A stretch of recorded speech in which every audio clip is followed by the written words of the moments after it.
Let's look at the area of low demand. Is it a question, right now it's about the consumer.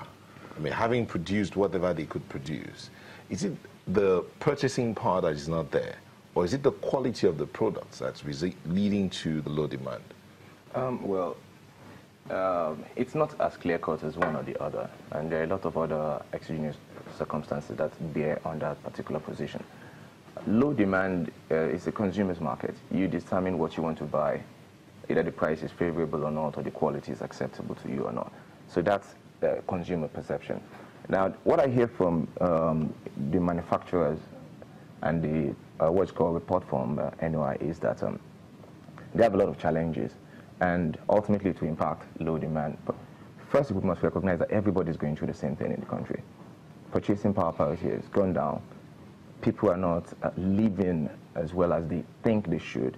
Consumer price index is still a bit on the fuzzy side and is not, favorable. So we all need to appreciate the special circumstance we're in.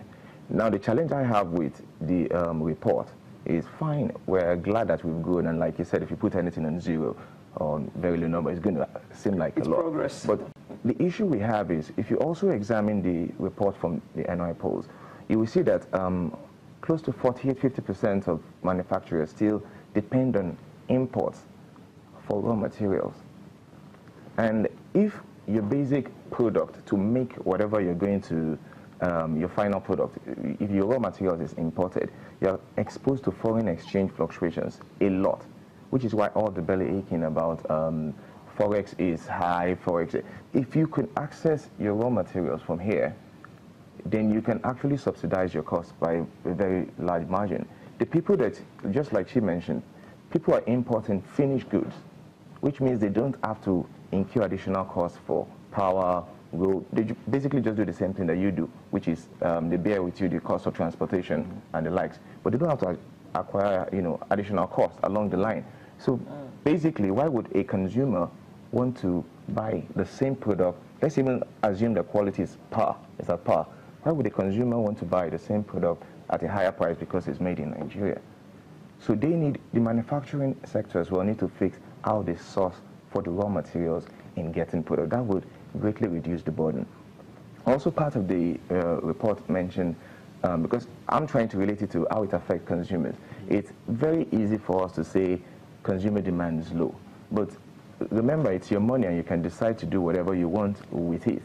And you would, in all likelihood, make decisions that are favorable to your circumstances.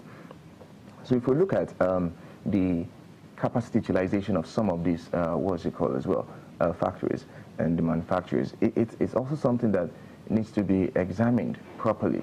If you have an installed capacity to do, like, let's say 100,000 or whatever, and you're only putting out maybe 60,000, you will complain because your overhead costs and maintenance costs is always going to be high, but you cannot get your projected earnings based on what you're doing. So what other strategies are being, deployed by this sector to actually manage the situation?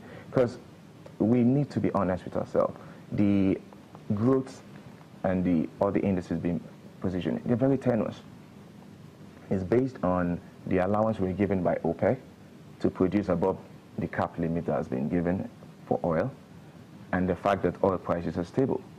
Now, since oil prices determine the revenue that we get, and production determines the revenue that we get as a country, we're basically subsidizing importation. And if that's what we're doing, we're at the mercy of any fluctuation, which we have zero control over. Despite whatever policy initiatives that the government, they will be handicapped. So we need to look within ourselves and see how we can mitigate some of the exposure, because it's a vicious cycle. 1980 to 1984 was a period that Nigeria experienced the most in terms of manufacturing contributing largest to GDP. And what was obvious from there was that oil prices were also equally high in the 70s. So there was a lot of diversification into that area. So of course, if we have favorable conditions along those ends, we would have this result, in this part. Now, Mr. Wani, if we were true to those lists that we are given of goods that can be imported into Nigeria, would our circumstances be different? And I mean, take away porous borders, take away corrupt customs officers who allow these things come in even though they are banned. Would our situation be any better? It will be better, but yes or no. I just want to, first of all, correct one or two impressions, because to be wrong for us to shift the blame on manufacturers. I'm a player and also interact with all players every day across the country. The environment where these goods are coming, they are almost at par with our quality or better quality, cheaper price. Government give them road. They subsidize even the shipping. You know, the electricity is not a problem. It comes steady at almost no cost. You know, we've seen manufacturers that even move to building road, providing security, and they're still paying taxes. You know, so the infrastructure breakdown, the infrastructure challenge, both soft and physical infrastructure, including security in the country, is having a strong tool. So it will be difficult to shift it to manufacturers. And you talk about sourcing materials from within the locally. country. Of course, a lot of our members have backward integrated. Some need gestation period, lag time. If you are producing, if you want oil palm, red oil, as your input, you know, you need 5 to 7 years for it to grow, build your refineries and get it out. You know, a lot. I don't want to start mentioning names of the company because they didn't pay for adverts. But a lot, so they are backward integrated. But a lot of materials are also going to come from solid minerals. A lot more than from agriculture. Solid mineral in Nigeria is still a big problem. Reform. Nothing is beginning to come out from solid mineral that provide almost 60% of industrial raw material that manufacturers need to produce. So they have to go and buy that. Machinery is another input. Where is the technology? So we have a long way to go. We have a long way to go. But like you said, what will begin to fix things are ease of doing business, which government is tackling, and they have to continue and sustain that. But beyond that, also incentivize private capital to begin to come into fixing this infrastructure, you know, by quality reforms and transparent reforms. Okay. Are our universities doing enough? I'm sorry to my professors, they are not. They're not research centers, so that limits their capacity to actually... They are not research centers, or they are researching and their researches are not being used? I would say they're not, because... Or their researches are not relevant? No, that's a bit sweeping. Okay. We can't say that it's not relevant. Okay. And we can't say it's not being used. But when you say a research center, there's an objective for creating a research center. There's, you have goals, what you want to achieve, what are the milestones. We don't seem to have that. What we have are institutions of learning, full stop. So you go there and you learn. Either it is useful or not, that's a different conversation. Okay, so you're looking at all of this now, that if the universities were economies are more built, practical, we would not be in this situation? Economies are built on the human capacity. And if you don't develop that resource, you're always going to go around in circles. The problem we have in this part of the world is we fail to learn from the past.